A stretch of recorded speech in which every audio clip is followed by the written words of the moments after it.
Live and exactly 45 minutes late in parking lot number 2.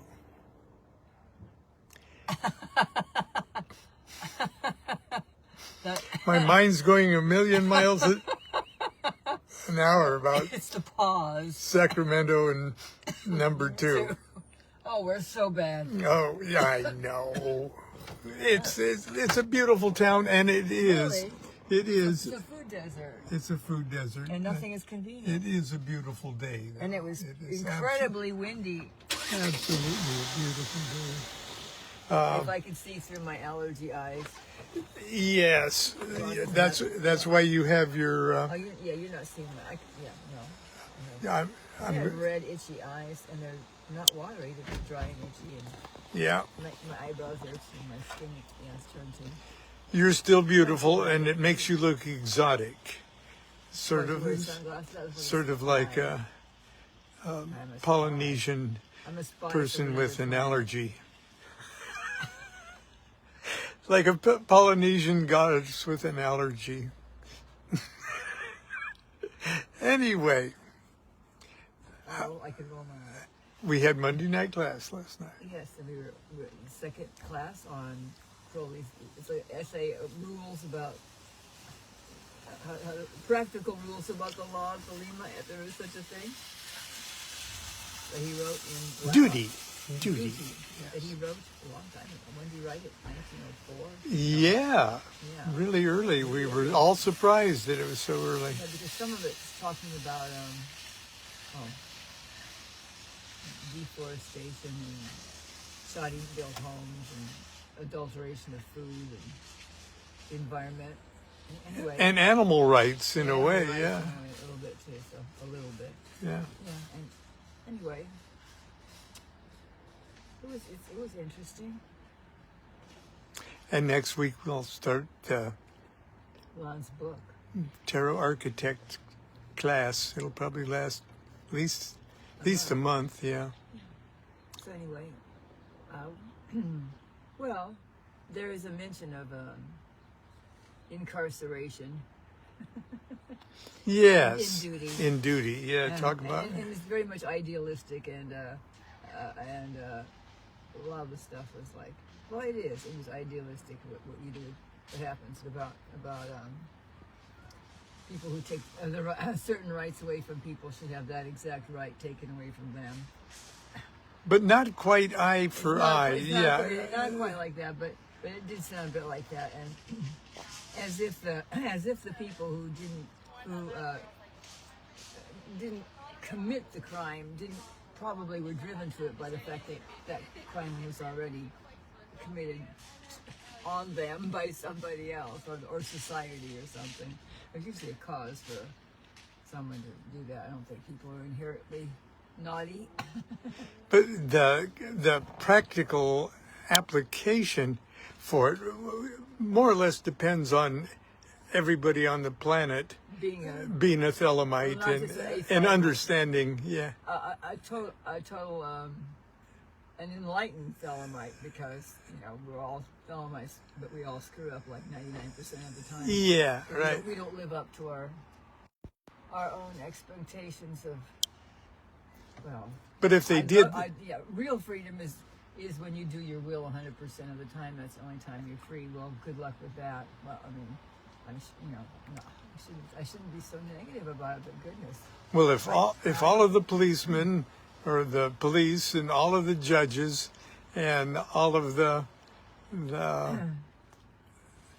prison wardens. Well, you wouldn't need prisons. You wouldn't need very many prisons. Anyway, you wouldn't need many judges. No, but anyway, we watched a show. This is vaguely related, but Lon's going to talk about something like, not too incredibly mystical today. But I don't, taking someone's, you're really only, like I said, free when you're doing your will. But a lot of people are imprisoned. Well, not for the, right now. Too many people are imprisoned right now. There's too much incarceration. Has been for decades now. In the old days, prisons and jails were paid for by by city governments and state governments and federal governments, by our taxes. And so because of that... And responsible too, yeah. And they were certainly not perfect, but less people were put in jail because simply the fact that we didn't have a lot of room until that went away. Until they decided they could fill them up beyond capacity. But and we didn't want to put a lot of people in prison because it would just cost all of us more money. Well, so let's try to keep them out. So let's try to keep people out. And so the laws were pretty, a little different. Except for, I'm saying, minorities were always screwed in the system. Yeah, well, yeah. 100% of the time. I mean, set up so they had nothing but failure in the justice system. Some areas had reluctantly had to relinquish the institution of slavery, so so they just turned everything into a crime to put former slaves back on the chain gang. Yeah. Anyway, but right now. We saw an interesting show because I'm talking. It was interesting. It was called The Open Mind, and it was on PBS, and we only see about half of it ever. We accidentally watch it when we're eating super late Sunday breakfast or something. The Open Mind, and he has a variety of subjects. The interviewer, whose name I can't even remember. And this time he had a woman on, and we didn't see the beginning of the show. So we don't know who she was exactly. I think she was an author, but she was an expert on prisons and incarceration thing. And her thing was, and he was totally in agreement, they were talking about now we have a total oligarchy, which of course means rule by the super rich. We've always had a level of it, but it was kind of balanced out. But now we have a total oligarchy, which means, first of all, the super rich have lobbyists, and they lobby their elected officials because they only let us choose certain people, believe it or not, because of all the money in politics now, they only let us choose. Our choices are limited too, but they lobby those legislators for certain laws. So they get to choose the laws to decide what crimes are, the oligarchy does. And then the police force are all given more money. Have you noticed the police forces all over the world now start to look like they're from Star Wars? With super army equipment, like if they're going, Anyway, so that's because the leaders, the first thing the president always does when they're elected is give more money to the police and the army. And anyway, so the oligarchy makes the rules, and then they of course help choose the judges, so the judges put more people in jail. And the fact that now it's a for-profit prison, which that just sounds like, doesn't that sound like the worst corruption thing you could ever think of? For-profit prisons. Oligarchy only feeds on not just all of us, but the most vulnerable, because they can use them over and over in a zillion ways. Anyway, so our tax money that used to go to the state and the federal government to do that now goes to the oligarchy who owns the private prisons and are making money. We're paying our tax dollars directly to the billionaires who own the private prisons, who are taking us from our tax money and throwing us in jail by the rules that they make, and now they're not even obeying the rules they make, they're just doing it because they can get away with it. It's like a total circle of insanity, and it's plunder. It's plunder. It really is. And anything else to add about that? Well, there's the game rules change because more and more things can become a crime, right. like speaking, like advocating for a boycott, even right. Or even was a crime, peace. or advocating for peace, or you can be arrested. Yeah, and because that's, even if that's not a rule, they break the rules because they can. So anyway, and what to do about this? First of all, stay out of prison. No, stay out of private prisons. Well, no, but notice that it's happening. Yeah. I think often just the light shown on something, instead of being afraid of it terribly, realize that it's happening, because air it out. Yeah. Well, anyway, that sort of goes along with what I'm going to read from Crowley, that he wrote as a pamphlet that appeared in 1937, and he wrote it under the pseudonym Comte de Phoenix, and Phoenix was his OHO name, but it was anonymous, and it was just a staple pamphlet that just appeared on the streets of London. I tell you, coffee and mimeograph machines can change the world. Seriously, they did in the 60s. Yes, if we could. They did in the. I don't know if you can get the chemicals for mimeograph machines. They're terribly toxic. But but pamphlets, and same thing with the Revolutionary War. It was coffee houses and pamphlets.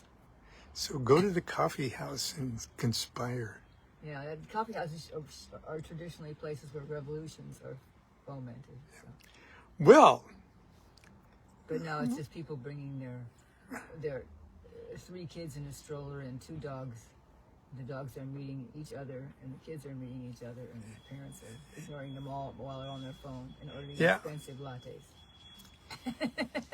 Well, that's right. Okay, dear. Well, I guess I'm just ranting today. To just be aware, be aware of and also when you think of somebody being arrested these days, or even previously, too many people are in prison for absolutely no reason at all. I mean, I think that I think the only reason anybody should be in prison, I mean, they could have other ways of working debts out and other things without debtor's prison, but they should have. If you're really, truly, terribly violent and are going to hurt other people, that's probably a good reason to put someone. But truly, yeah, and then many people do change in prison after a while. Yeah, but when it becomes an industry, like Texas has always used it as an industry. Right, a way of controlling the masses. And much of the South with the chain gangs and things like that. This is just a more... and even California last ballot refused to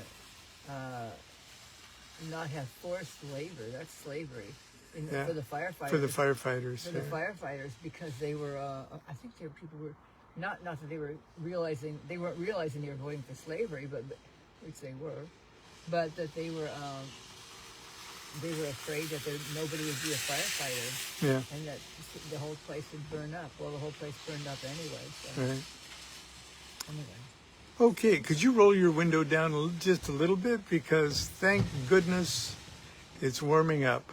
Yeah, I know. So. We're the only people who say that here. Well. Everybody else says, oh, thank goodness it's cooling down today.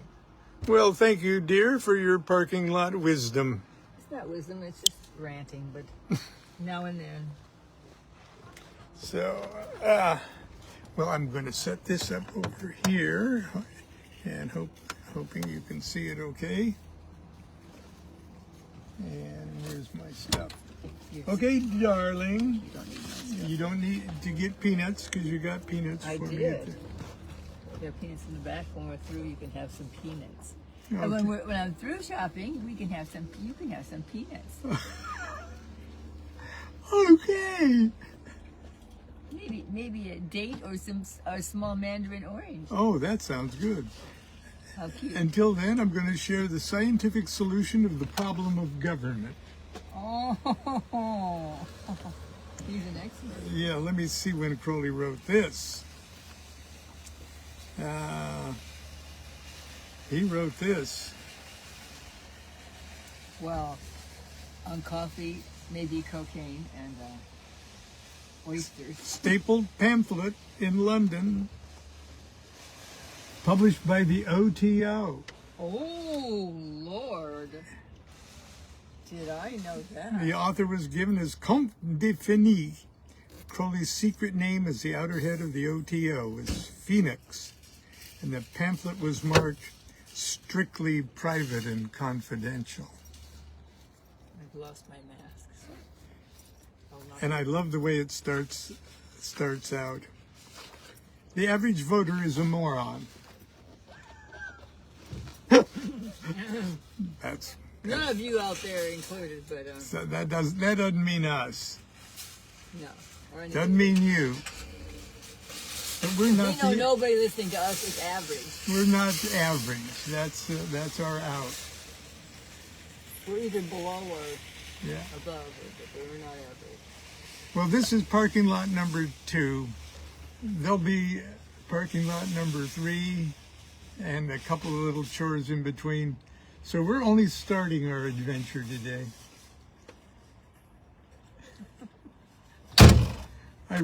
I remind you to cheer you up.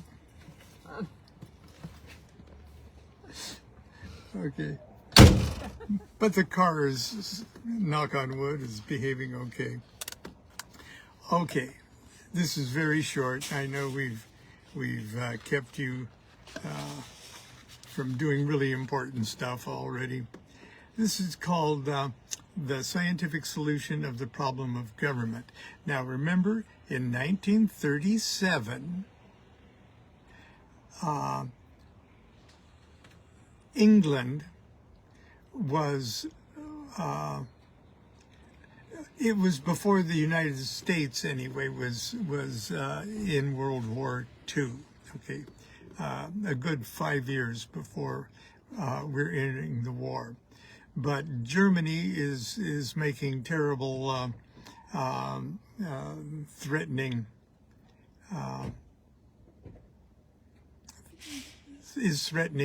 England. Mussolini, the dictator, has taken power in Italy. I'm not sure whether he's, but dictators are starting to get in fashion.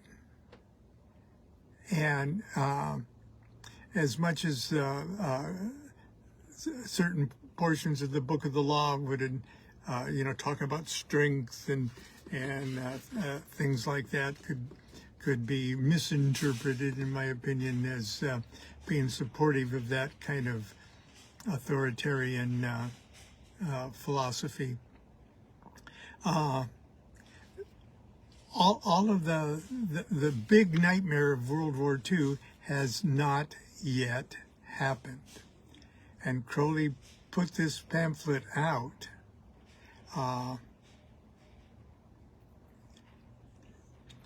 for sale. Not for sale, just out there on the street, okay? And it's called The Scientific Solution of the Problem of Government. And he starts off with just a series of little quotes from the Book of the Law. And then he opens up with both barrels. Theorem.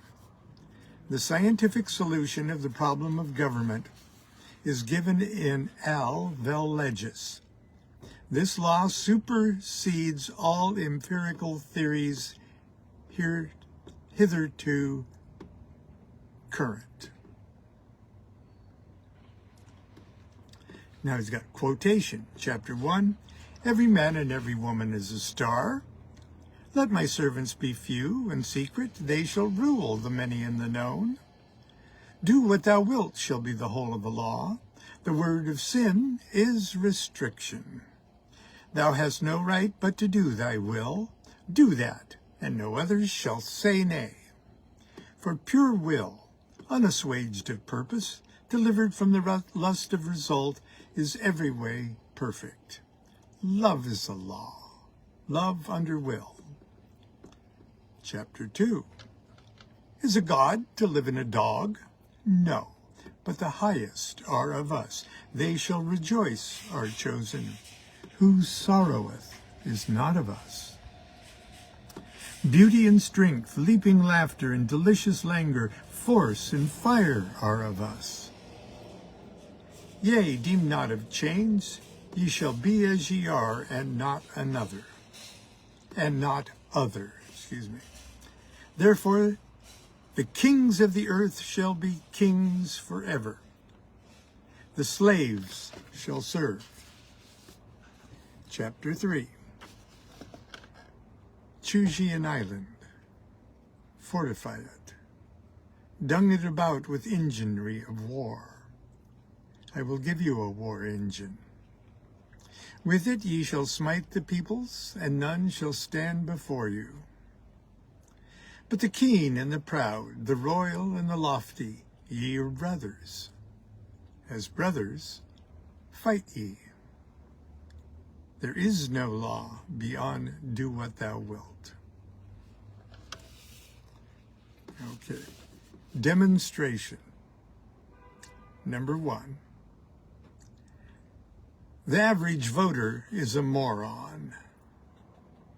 He believes what he reads in newspapers, feeds his imagination and lulls his repressions on cinema, and hopes to break away from his slavery by football pools, crossword puzzles, or sporting the winner of the 3:30.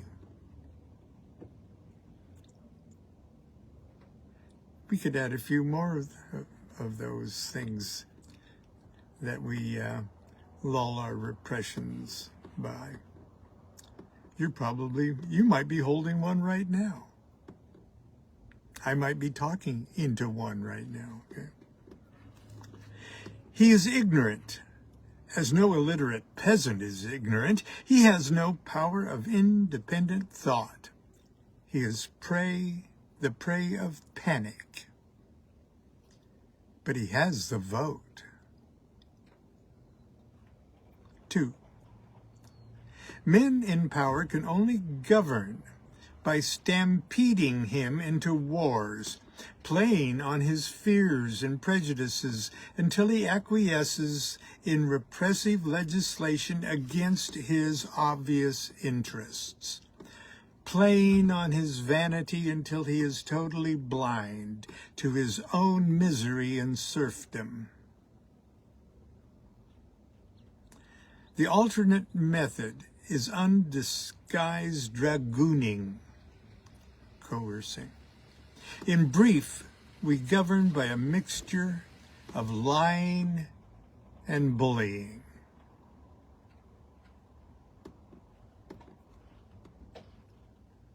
This desperate resort to archaic weapons is the heritage of hypocrisy. The theories of divine right, aristocratic superiority, the moral order of nature are all today exploded bluffs. Each those of us who believe in supernatural sanctions for our privileges to browbeat and rob the people no longer delude ourselves with the thought that our victims share our superstitions. Even dictators understand this. Mussolini has tried to induce the ghosts of ancient Rome to strut the stage in the image of Julius Caesar. Hitler has invented a farrago of nonsense about Nordics and Aryans. Nobody even pretends to believe either except through the will to believe. And the pretense is visibly breaking down everywhere.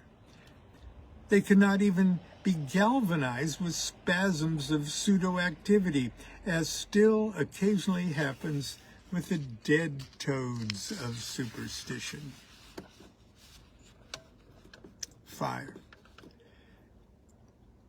There is only one hope of uniting the people under intelligent leadership, because there is only one thing in which everyone really believes.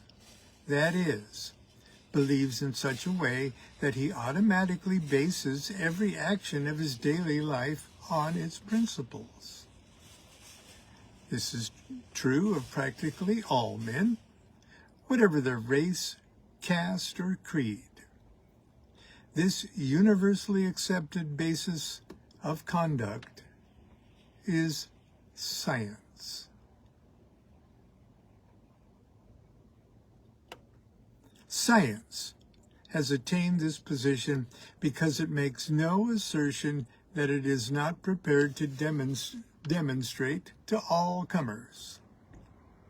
This part is so well understood that all the false prophets, spiritualism, Christian Science, ethnological cranks, great pyramid puzzle mongers, and the rest of the humbugs all pretend to appeal to evidence, not to authority, as did the kings and churches.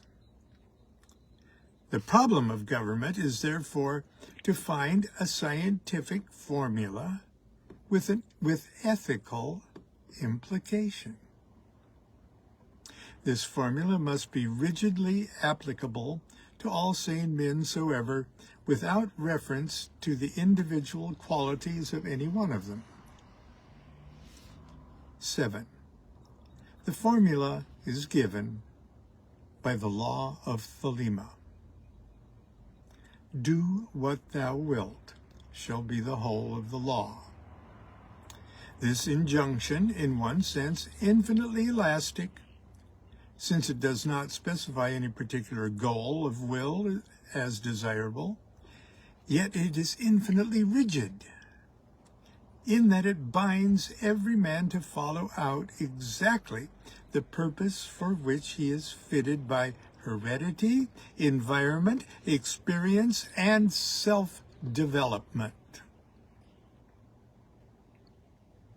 The formula is thus also biologically indefeasible, as well as inadequate ethically to every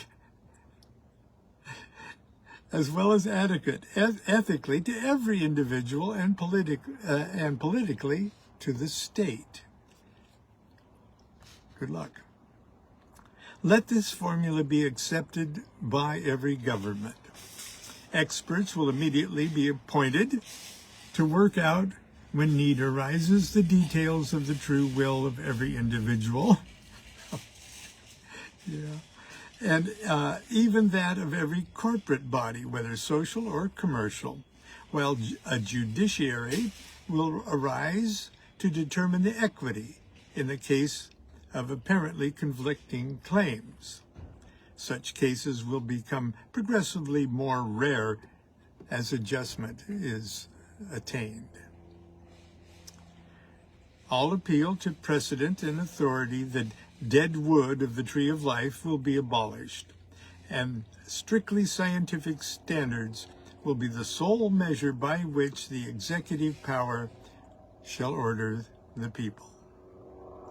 The absolute rule of the state shall be a function of the absolute liberty of each individual will.